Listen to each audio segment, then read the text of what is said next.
Hello, you lovely crime fiction lovers out there. Welcome back to The Doctor Will See You Now. As ever, a little criminal treat for you. And we're going to go back in time and we're going to get deep and deep into an amazingly gritty series, into the fifth book in this series. So again, a bit like my previous author, if you haven't found this series yet, well, you're going to be locked away reading absolute criminal magic. So it is with great pleasure that I welcome Alan Parks into the consultation. Hi, Alan, how are you? I'm very good. How are you? Doing good, and it's so lovely to meet with you and actually sit down in peace, not in an event where there's lots of people milling around. It might be slightly selfish, this, but it's just lovely to, it's like if we were sat in a cafe or something like that and just chatting about your writing. Oh, so, but to let those who are joining us for this discussion, so we are going to be looking at the fifth book in Alan's series, and the book that it's coming out at the end of April. I think that's right. Isn't it? Yeah. So the end of April 2022. So if you are watching this after the end of April, you've no excuse. It's out there. May God forgive, or I say the fifth in the series. So, Alan, I always like to start with the authors when they join us, because this is the fifth book in the series. So you're away in to the profession now. And I just wonder what got you started into crime writing. I mean, when was the moment that you thought, I'm going to try that? Well, I wish I had a quick and easy answer.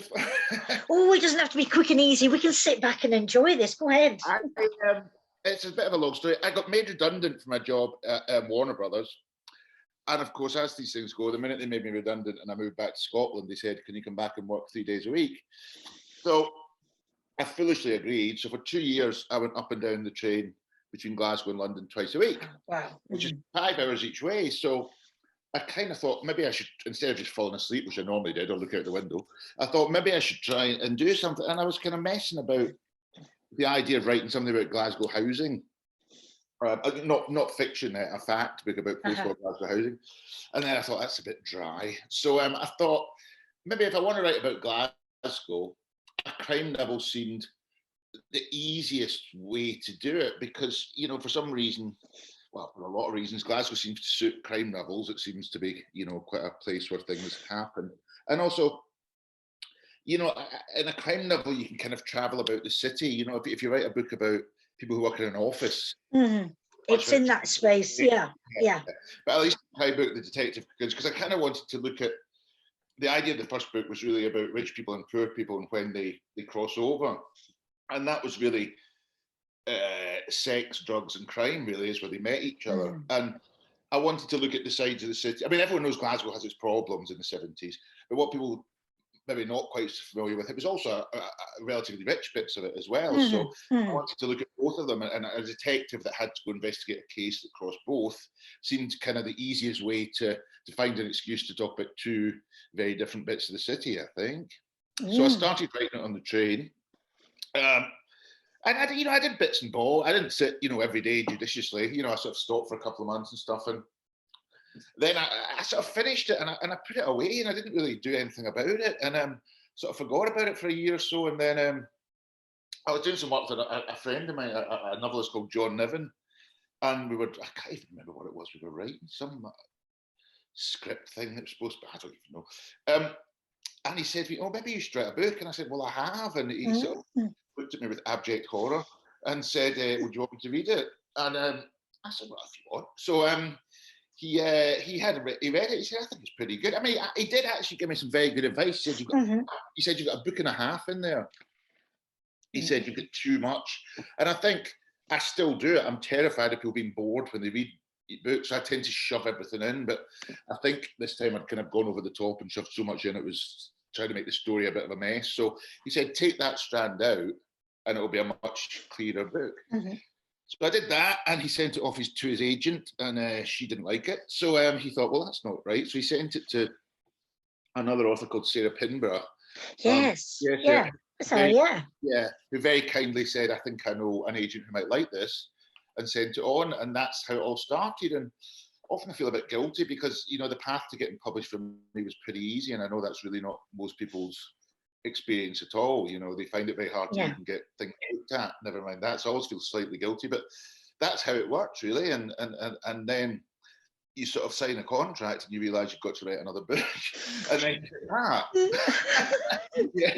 you sort of like, And I must confess, if I'd thought about that before I'd started, I wouldn't have so many characters in the first book, because you have to find things for them to do, you know, in the other books. So you've got about 7 or 8 characters that have to appear somewhere. So I might have cut that down a bit, I think. But yeah, so that's kind of how it started.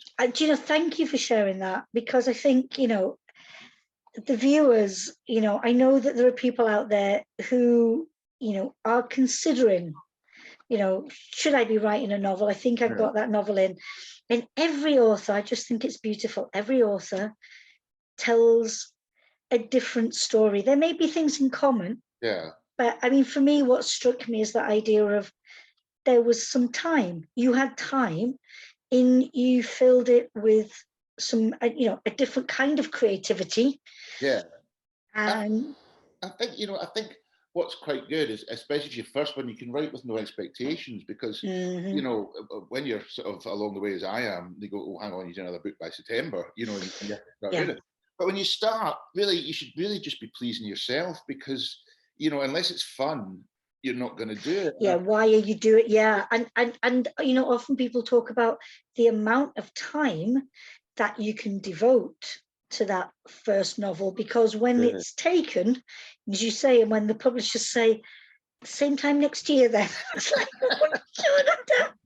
oh no, and I think if you write, I mean, I wrote it with 0 expectations, and I think that's probably it might not be everyone's method, but it was kind of a good choice, because I didn't feel the pressure to go, oh, hang on, is this a formulaic genre novel? Is this, you know, I just wanted to write a book that I wanted to read about Glasgow, and it kind of luckily ended up a sort of readable detective book. And I think that's the main thing. If you start off and you sort of berate yourself and you go, oh, I haven't written this, you know, great airport thriller, that's, you know, that's not what it's about. Unless you enjoy doing it, don't make yourself, don't do it. Don't do it. So you've already explained to us that you know, your series is set in Glasgow, and a Glasgow of the 1970s. And again, authors' choices always fascinate me. I mean, you know, the rich history of Glasgow, and you could have picked, you know, of any decade, you know, but what for you? Why the 70s? Why was that important? Well, it was a couple of reasons. The first book was set in 73, I think, when I would be 10. So you can kind of remember things when you're that age. You're not quite a self-absorbed teenager who doesn't think about anything but themselves. You know, you're still sort of open to the world, and you're kind of on the periphery of the adult world. And if you were a bit like me, who sort of sat there, said nothing, with, you know, bugalugs listening to everything, you get quite a lot from the adult world that they probably don't realise they're telling you. And so, and also at that time, my mum and my dad's family, extended family, the huge big families, both of them, all came from the kind of north bit of Glasgow. Books are set Springburn and Milton and around there. And at that time, we used to go and visit a lot. You know, every Friday night you go to my nana's, you know, blah, blah. And I was up there quite a lot. And so I've got quite vivid memories of those areas. And I think the combination of those two made the 70s a kind of a period I felt quite strongly about, you know. And I can remember it much more than the 80s. I can't remember anything about the 80s. You know? People ask me, Alan, what were you doing in the 80s? It means that you can't remember. But no, but, don't tell us. I can kind of remember the texture of the 70s really well. I can remember. And it's funny, I've just been watching on Netflix the thing about Jimmy Savile, a sort of documentary thing, which is pretty gruesome, as you can imagine. But the footage is kind of amazing because you look at it and you go, God, Britain just looks really odd. You know, it was a kind of technical. You know, everything was orange and purple, and Yeah. you know, and it was all set against these rundown buildings, and you know, there was just this weird contrast of a kind of dirty, you know, rundown, quite, you know, unpleasant inner city area, but all these people with incredible, you know, like Yeah. Yeah. colourful clothes on and wallpaper, geometric wallpaper, and it just all looked quite strange. And I think the 70s does remain a strange period in not just in British history, in quite a lot of history. It was a kind of it, it, it seems like most of it's made up when you read it back now. But it, Yeah. Yeah. it's But so I suppose that, you know, it's after the post-war period, yeah. and then, you know, and a new sense of society emerging maybe from that. Yeah, I think so. And you know, and it's I think, you know, if you look at any big city, be it Newcastle or Glasgow or Liverpool, in the 70s they all had to change. You know, the traditional So, industries collapsed, and yeah. they had it took them about 10 years to reinvent themselves as to what they were going to be, you know. And that 10 years when it was all kind of up for grabs is quite interesting because the old structures had gone Yeah. And and what people was being, yeah. happened, you know. It's so nobody really knew, and there was a lot of unemployment, a lot of uncertainty, a lot of political agitating, because I think it seemed like things could really change quite drastically between the sort of end of the 60s and the end of the 70s. And it makes the city kind of alive because, you know, there's a lot going. And even in Glasgow, there was, you know, Joseph Beuys exhibitions and, you know, Allen Ginsberg coming through. I mean, all these nutty things that you don't imagine. And so I think when you look a bit deeper, and I'm sure it's even any other big city, when you look a bit deeper into it, there's always kind of two levels of things going on. There's the kind of prescribed, oh, it was awful and everyone was unemployed and sad. And the other bit, there was still a kind of art scene and people still went Yeah. out, people still had a good time. And, you know, so I think those two contrasting things are always quite interesting to look at. And they seem pretty rubbed up against each other quite a lot in the 70s, I think. Yeah. So. And again, you know, it's you offer that complete immersion. It's wonderful. It's almost like you know, you just get in a time machine and go back. But then it makes me think of, I mean, we don't have to dwell much on this, but you know, the city that Glasgow is now to what it was then. Yeah. And you know, capturing that moment, and then that transformation, you know. And I know there are still areas that maybe could do with, you know, some you know, real investment and real support. But you know, when you talk to people who have a memory of Glasgow, and you say, but have you been recently? And they're like, no, I said, you need to go. Yeah. You know, I mean, you need. Glasgow is like any other big European city. You know, it's got its Gucci shops and its, you know, cafes and bars.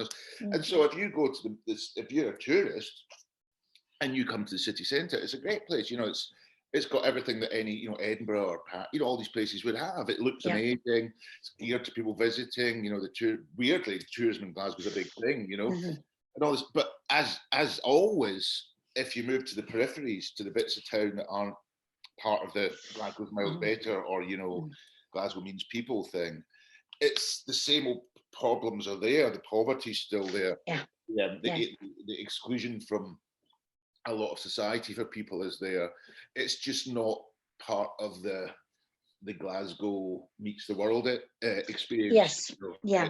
it's a different thing, and it's a very thin line. You know, you literally can move a mile from lovely George Square and you're in Shettleston, which is one of the most deprived areas in Europe. And it's shocking sometimes because that kind of city that's divided, I feel people that are perhaps a bit better off or in happier situations don't quite understand how difficult it is for most people who are not in that situation because they don't see them.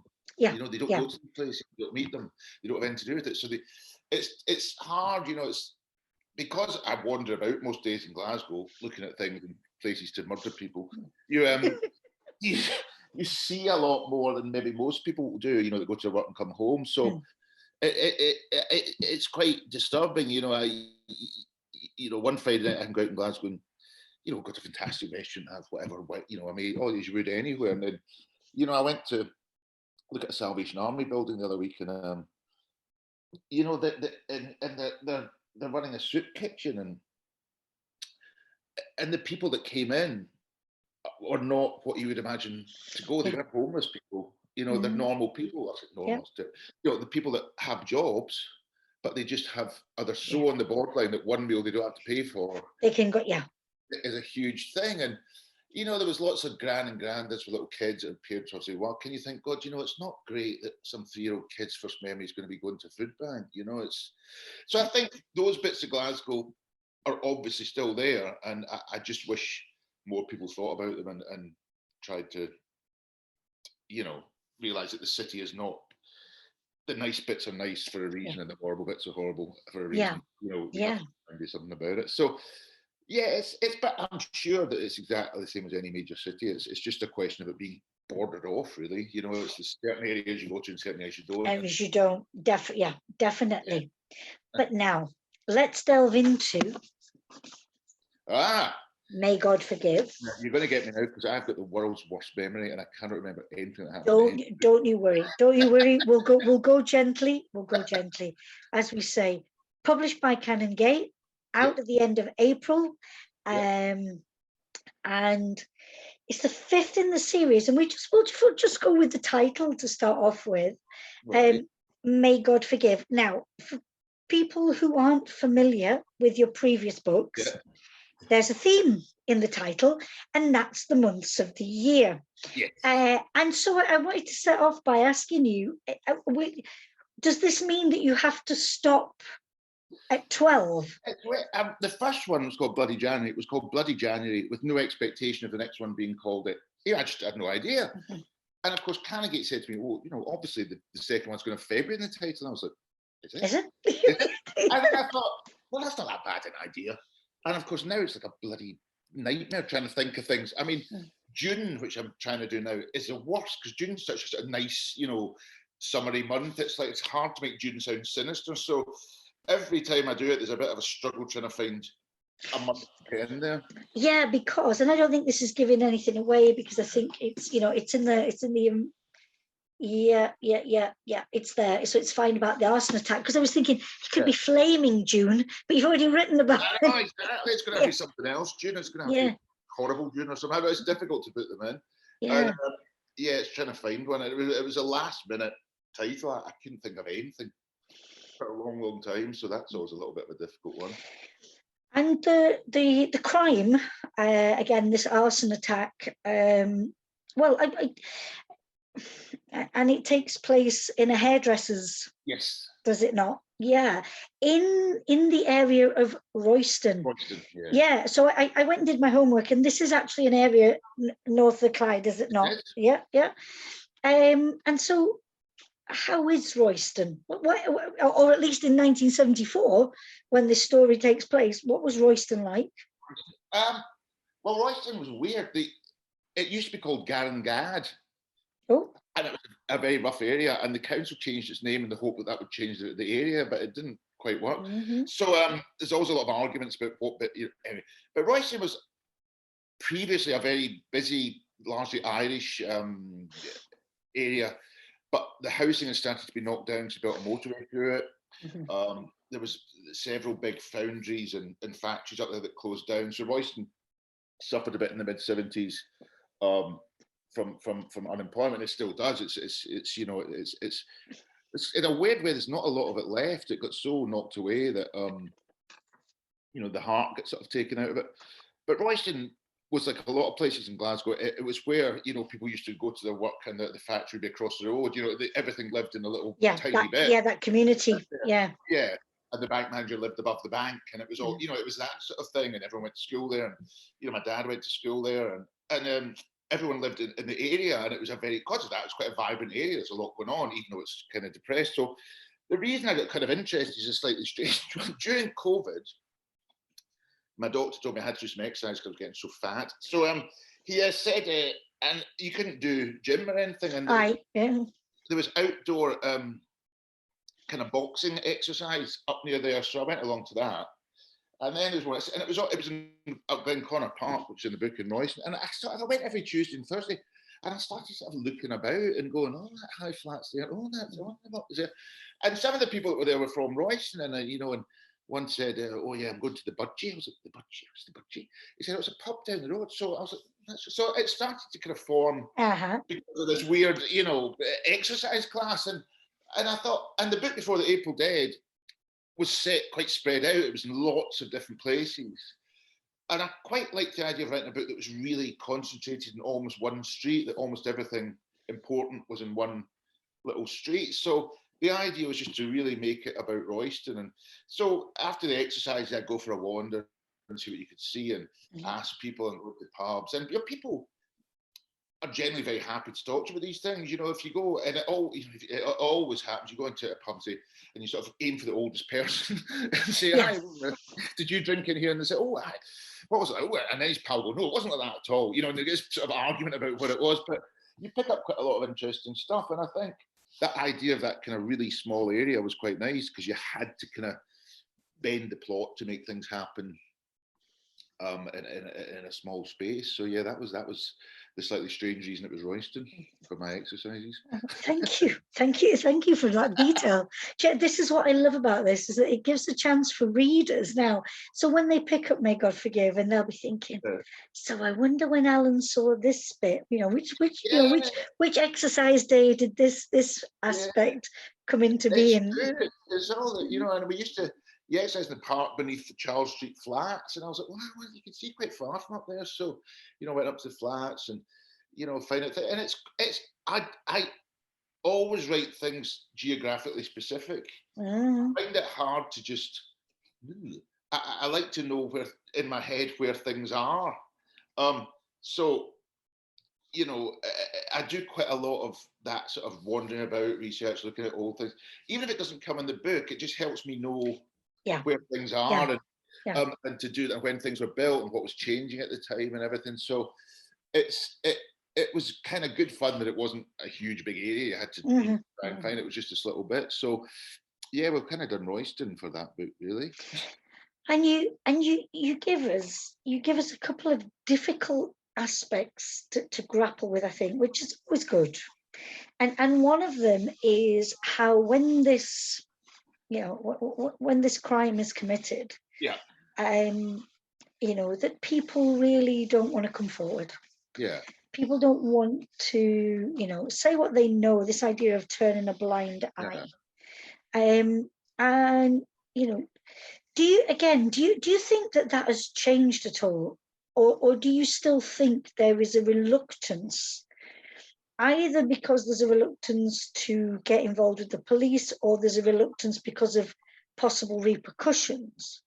To be honest, I think it's both. If you live in an area, and as well as I do, a lot of slightly more problem areas are basically run by, the drug dealers and stuff. They sort of run the place, and you don't. If you live there, the last thing you want to do is get on the wrong side of them. It's just not worth your while. You kind of hope that they go about their business and you never meet them. That's that. And I think in these instances, it's sometimes, well, not sometimes, it's often hard to blame people for not coming forward, because they're the ones that have to go back and live there, and face the consequences, and that the consequences can be really brutal, and that's, so I think it's not surprising that people don't do it. And also there's a distrust of the police as well. So you have both sides. So there's a lot of reasons not to come forward, and people will say, well, it's done now, what can I do? And there's a lot of reasons. But I like the way, I think for many of us, the outrage of, you might know something, you really should, this has to be, this has to be dealt with. And as you say, it's easy for, if you are not living in that kind of environment. If you're not living next door to the people did it, you're not going to, it's not, in the nicest possible way, it's not worth your while, in the big picture, you're going to ruin your life, and it's difficult to ask people to do for very little reward, other than going, I told you it was him, it's not, it's hard. So I think there's a kind of double bind for people, that they want to try and stay away from both sides. They just basically just want to get on with their lives and not have to worry about either one. So I think that happens quite a lot, and understandably so, I think. The other thing, though, as a result of that arson attack, of course, there's and three young people are picked up for this, and then there's the mob, the mob revenge element. What is it? What is it about humanity? I mean, not always, but what is it that says, wanting to bring justice rather than let the system bring justice? Yeah, I always used to wonder, I always remember watching things like the news, and they would have the Yorkshire Ripper being taken out of prison in a van, and there'd be like 50 people trying to get in the van. And I'm like, what are you actually trying to do? Yeah. How does this help the people he preyed upon? How are they helped by you trying to bash him in the face? And it's a weird sort of kind of demonstrating behaviour. I suppose some of it's genuine outrage. Some people do feel genuine outrage. And I suppose some of it's powerlessness. Something must be done. But it's always seemed to me a really frightening aspect of thing, a kind of mob. It's terrifying when you see footage of, I don't know, Somalia or, the Balkans, whatever, when, mobs, and you're like, God, could there ever be anything else worse in the world than being, attacked by a mob? So I was kind of interested in that idea, and why people would go and hang outside courts for 6 hours in the hope to, shout at a van as it goes past. Bang on the side of the van. And all this stuff, it just seems nuts, and it always seemed to be a really frightening thing. So I kind of wanted to put that in, and then you start to go, well, what if they did get a hold of the person? What are they going to do? What would they do? What would they do? And then what if they've got a hold of the wrong person, or how do they know they're guilty? So it sets up a few kind of interesting questions. I think it's especially for police, it's a kind of mob justice versus the structures is quite And as you said before, if the police is being shown to not be efficient, fair, just, then, and there is a need for justice, then but then I started having a wee read about you. And I came across the fact that you'd done an MA in moral philosophy. I did. Lovely, absolutely gorgeous. I love the thought of that. and it made me think, to what extent, when you're writing your crime fiction, are there aspects of your study that you do bring in? Is this an element that you feel informs your writing? I think moral philosophy is really, it's really basic. It answers one question: what is the right action? And so you do that for 4 years, and so you go, what makes an action right? What is right? What is wrong? Blah, blah, blah, blah, blah, blah. So it all spins off this, but fundamentally it says, what is the right action? And of course, when you sit in moral, you study text, you write things, you blabber on. And very few times are people called to actually make a very large moral decision. It doesn't happen to most people. At some point, they have to make a decision that's very affecting for them and for everyone around them and all this. And I think Harry in the books, the policeman, sometimes feel he has to make that decision. And that's quite interesting when people get pushed into a corner where they absolutely have to do something and make a choice. What choice are they going to make? And then how do they justify that choice to themselves? He's got a pal in the books called Stevie Cooper, who he grew up with, who's the kind of opposite of him. Stevie Cooper does a lot of very bad things and never thinks about it, just moves ahead. Whereas Harry, who does far less bad things, worries about everything and thinks, should I do this? Should I do that? Should the police be doing this? And sometimes some of the things he investigates aren't really police matters, they're more sort of peripheral to the actual crime. But he's interested about why people have done this. And I think, he grew up in care and he's been let down by institutions. So I think his natural default is to mistrust establishment, the church, the social services and all this. So I think that, and that's really, I think, the only bit that comes in. It's very odd for people to have to make those big decisions, and it's only people like policemen or soldiers or that are involved in really hand-to-hand things that happens. But what you've just said about Harry is something that especially in this in this book, but I know it's a theme that runs through it, that he is on both sides in a way. He understands both sides. I think that the part of the other idea that the first book was that he would be a bit out of sorts with the rest of the police, and I know that's obvious. God's lonely man. That's every single book, but I think the reason was in the 70s, the Glasgow police force wasn't hugely different from the Glasgow police force of the 50s. It was all very Masonic and male, and female officers were asked to only look at female prisoners. It was really pretty dated, and I think he. Because he got in the 60s, because he goes from a different kind of thing, because he's a Catholic, which is slightly different in Glasgow, his view of what the police are there to do is slightly different than some of his colleagues. Yeah. I think his view is that the police are there to right wrongs, and some other policemen think the police are there to do what the police are supposed to do, which is, so I think in times of a lot of police violence and corruption and a lot of, pretty dodgy dealings with the police, he's trying not to do that. Yeah. But having said that, he does do a few things that are slightly off the book, shall we say. But I think he always does them because he thinks, he's got an eye for the person who's been mistreated like he was, and he thinks exactly. And the police, especially in that time, are very bad with marginalised people with mental health problems. Yes. Or who are homeless. So I think his view is that at least one of us is going to try and look after them a bit, So yeah, I have to say, I think he's such an interesting character. In as you've said, he's definitely a good guy. There's no doubt about it. But sometimes. Depends on your definition of good. Yeah. But something as well that I love that you've done with him is that you've given him an ulcer. Yeah. Well, he should do. He should have a bloody ulcer for all that. Right, yeah. But it's just that thing that that accompanies him. It's there, and I don't know. It's like so many different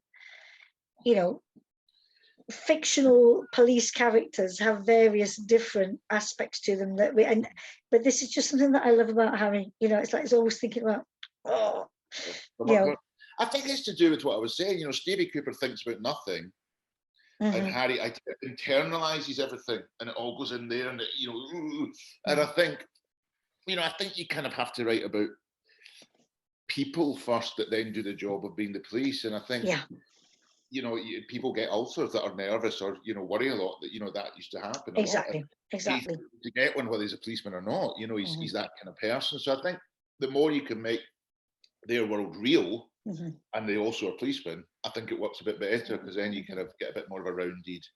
I'm never very good with these kind of policemen who 1 minute are sort of forensic accountants, then the next minute they're sort of bumping across roofs and driving cars backwards at 100 miles an hour. I find that a bit difficult. So I think the more foibles he's got in a weird way is kind of a bit more interesting. Yeah. I wanted to ask as well, here we are 5 books in, and how do you think he's changed since you and Harry first became acquainted? How do I think he's changed? I think I know it's painfully banal. He's got a bit older. He's got a bit less.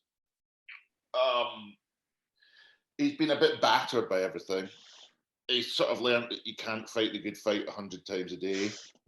Yeah, choose your battles. Yeah. He's learned to pick his battles. He's learned that he's never going to be Chief Superintendent of Glasgow. He's not that kind of person. And now he's starting to get into his mid-30s, I think, at 34.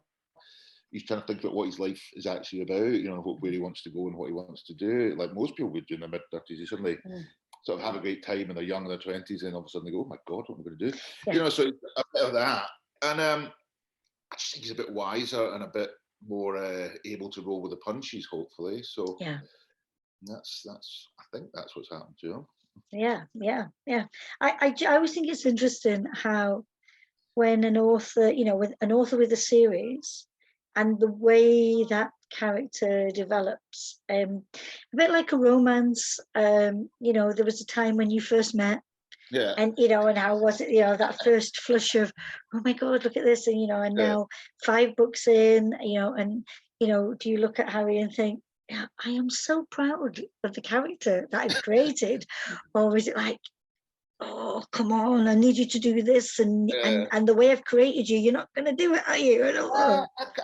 Weirdly, it's, the first book he was pretty rambunctious, and he was out at shebeens every night getting pissed and doing as much drugs as we got a hold of, and he's calmed down a little bit with that, which makes it slightly more interesting to write.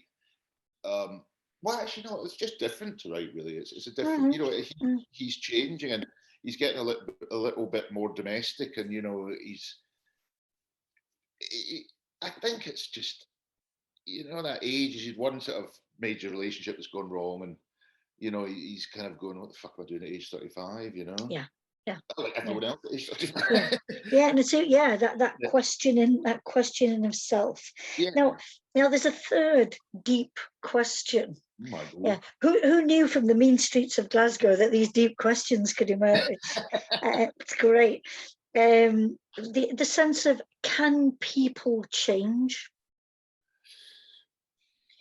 I mean, do in all that you've studied and all that you've, Oh, read, researched, do, I'm, do do you think it's, having, been in, I'm thinking Harry and then I'm thinking other characters, yeah, but having lived, a difficult childhood, a difficult yeah. youth, is it possible then to go on? Well, I think as two things, can people change, and there's do people change, which is Uh-huh. a Yeah. split Yeah. thing. People can change, people can change. Do they change much? I don't know. I kind of think most of the big influences are kind of done before you're a teenager, really. I mean, I hate to be Mm. Jesuitical about it, but No. yeah, a lot of it is formed, in a younger age, and a lot of people's personalities they're not set; they absolutely change completely. But Uh-huh. the kind of Yeah, yeah. basic things tend to be in there, and but people absolutely can change completely, and he is changing gradually, as most people do.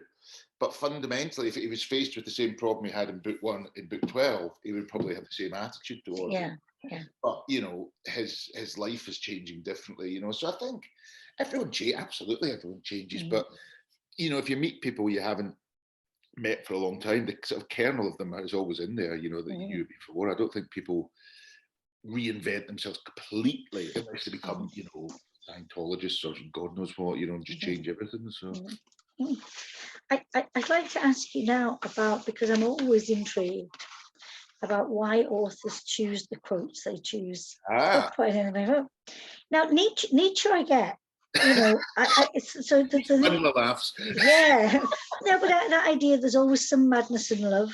Yes, Yeah. there is, but there's also some reason in madness. Yeah. I wholeheartedly espouse to that.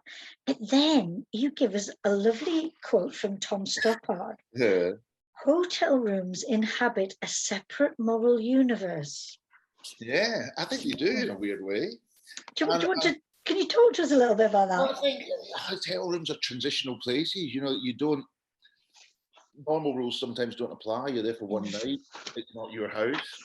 You're never going to go back. Yeah, that liminal space of, yeah. Often, that we should be rude, people meet each other in hotel rooms. Yes, yeah. And in a space that's neutral and it's theirs. And also in this book, that a sort of hotel room becomes a not good place, and people feel that they can exhibit the kind of behaviour that you wouldn't want in this kind of neutral, dead space that they can walk away from. So I think hotel rooms are weird. They're like a kind of holding pen. You go in and you come out, and nothing that happens there comes with you in a weird kind of way. They're weird places, and people, they do. you know, they check into hotels to kill themselves, they check into hotels to do drugs, they check into hotels to have sex with people. You know, they're kind of. I was really pleased when I found that quote. Now you know why Tom Strafford is Tom Stopper. So you know, and I think the book especially, it's if you can kind of shed your skin when you go into a hotel room and be someone different, and then put it back on when you come out and live with that. I suppose it's like the what happens in Vegas stays in Vegas. Yeah, they are neutral, weird spaces, and I think if you only do that in those kind of places, you've kind of cordoned off the rest of your life. Yeah, and you kind of think, I do this, I do that, you know. And so there's no need to acknowledge. No, and then if once in a month you go and stay in a hotel and do whatever you do, it's not attached to the rest of your life. Yes. So I quite like that idea of a kind of moral playpen in a weird kind of way that people have in hotel rooms. So thank you. Yeah. And it fits well with the book. Yeah. And so it brings me, you know, like to the end of the novel with your acknowledgements, and it's just that full circle where you say the Great Northern didn't exist, but the Great Eastern did. And I was good because initially, you know, because I was before I started the book, and I thought, oh, are we thinking railway? But no, I read the book and then did a little bit of a search online. Of course, we're talking about a place where people stayed, is it not? Yes. The Great Northern was a huge. They were called models in Glasgow for some reason. Model housing, which were generally for single males who had either no family or had kind of run out of money or couldn't pay their rent, or they weren't entirely, you know, doss house type places. Some people lived there, you know, for years and were fine, but they were pretty grim. And there was a huge one in Duke Street called the VS, which I can still remember being open. And people would stay there maybe for a couple of days if they'd run out of money, or if they lived in the streets and they got some money, they would go and stay there. And it wasn't like a hotel. I mean, they were pretty brutal. You know, it was like there's a mock-up of one in the People's Palace in Glasgow. It's almost like a kind of pen, like a sort of wooden, a little bed and a sort of half wall. But what it did give was a kind of security and a night where you don't have to worry, you know, about things. Even though it was pretty Dickensian. I mean, the reason it's in the book is, you know, I was looking at photographs, and I found this photograph. There was another model in Tobago Street, same sort of place, and the picture was taken in 1972, and it literally looked like it was a Victorian picture. Yeah. You know, there's these men sitting there, and you know, there was the idea that it wasn't to be a comfortable place, so that, you know, the seats were quite hard. They were sort of instructional, you know, God will, you know, it was almost like a workhouse kind of place. Yeah. Guys are sitting there, and it literally looks like a Victorian poorhouse. This is 1972. This is the Beatles or the Rolling Stones playing "Gimme Shelter." You know, this is, you know, the modern world, and these guys are sitting there strapped in this sort of horrible Victorian poverty. So it was quite interesting to look at that. And there was a huge one in Camden as well, Arlington Street, and a photographer called Deirdre Callahan. She photographed a lot of people that lived there. And a lot of the people were Irish labourers who'd come over to work and had sort of told everyone at home they'd done really well and all this, and were living in this place, and they were too ashamed to go back to Ireland to stay, because, you know, their kind of hopes and dreams had ended up in this little box, you know. And it's quite moving. It's quite sad, you know. So I think those places, you know, they were going till probably the end of the 70s at least, you know. And you can still sort of remember. Ironically, the Great Eastern's now blocks of flats, which I'm not sure it's a bit bad karma to be living in there, but there you go. Yeah. But because I needed it all to be Royston, I moved it a few streets up. So and why not? It's fiction, of course. To do a few of those things. I think that is so important. A question that I like to ask, and it might be tricky. I don't know if you can answer this or not, but you know, it's a story that just roams beautifully, and of all of it, do you have an aspect of it that you think, God, I did good with that? I'm so pleased with X. There's only a couple of things. The thing that I really care about is dialogue, and If I read a book where the dialogue is written speech, it drives me absolutely bonkers. You know, when people stop talking sentences, stop and start. And really, you know, I'm not that great at the twisty turny, you know, nibbles of surprise. It's not, but I'm interested in the way people speak. And there's a scene in the book, which I wouldn't. Well, I'm trying to think how I can say it, where Harry goes back to visit someone's wife, and it's a big scene, and that was a scene that I really wanted to get right because it was a big explanation of what had happened. Yeah. And I think that dialogue, I finished that, I was like, quite like that. You know, I was quite pleased with that, but it took about 50 bloody goes. No wonder you're pleased with it then. You know, it's little bits of like, you know, and one he's got an ulcer and you know, he's sitting at a bus stop and everyone goes, oh, don't eat cucumbers. You know, it's these sort of random things. Yeah.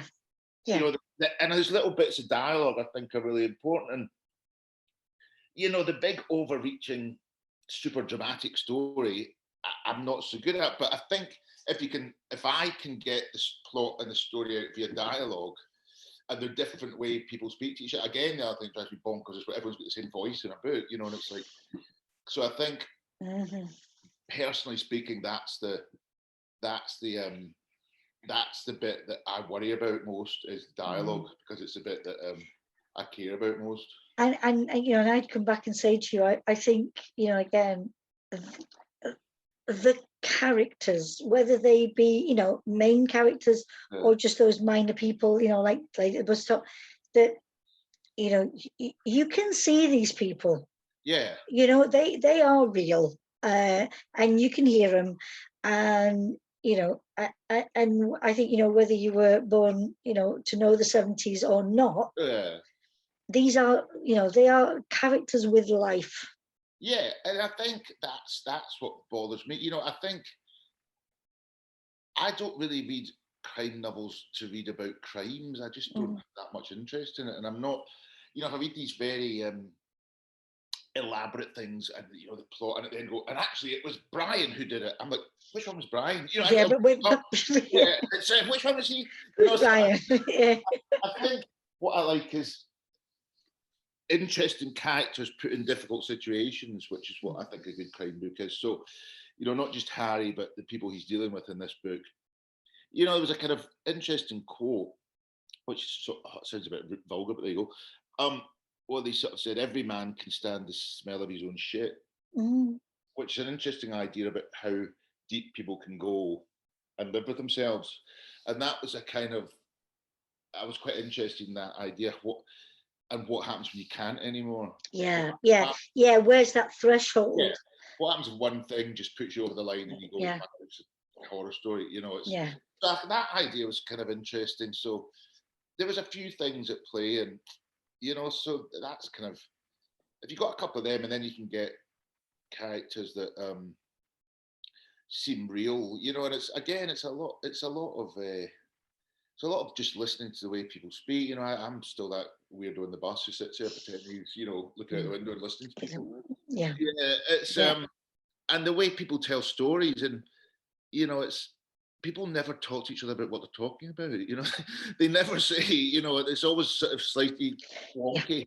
Yeah. You know, if you get dialogue like, hello, when did you get up today? Oh, I got up at 8 o'clock. You know, it's like, it's not so, you know, and especially men don't really talk to each other about anything. They sort of, and you know, they sort of tell jokes to each other, and they slag each other off and everything. What is, how do we communicate? How do we make the contact? And what does it mean? And it's interesting, isn't it? Again, capturing that difference, because, you know, on the whole, you know, the way, and again, I know this is very, you know, sort of like gender specific and very stereotypical, but I do think there is this thing of that women tend to, you know, talk a lot more about a lot of things together. Yeah. As opposed to men will, I think this is interesting, men will say much with very few words or very few sounds. Yeah, it's true. And I think, you know, I mean, literally, you know, the idea that Harry and his pal Stevie have grown up in Cairn, and you know, Cairn in the 70s, as we know, is very but also the horrible experiences. And at that time in the 70s, there was no space for working class men to talk to each other about abuse. Yeah, yeah. It didn't exist. Yeah. You know, they couldn't even really articulate what happened to them. They didn't understand what it was. You know, this is still 15, 20 years before the idea of institutional abuse became something that was in play. So these guys are kind of stuck, and they know something's wrong, but they can't really tell it, even though they both know, because they both in the same experience. They both talk about it sometimes without talking about it. And it's trying to find a way for them to even articulate their feelings about it is difficult, you know, because it's not the expected language of working class men in Glasgow in the 70s, you know. Yeah. And it's then, and this was the other thing, you know, talking about this, and it, you know, that comparison, I know we're not fully there yet, but we are getting much better at this.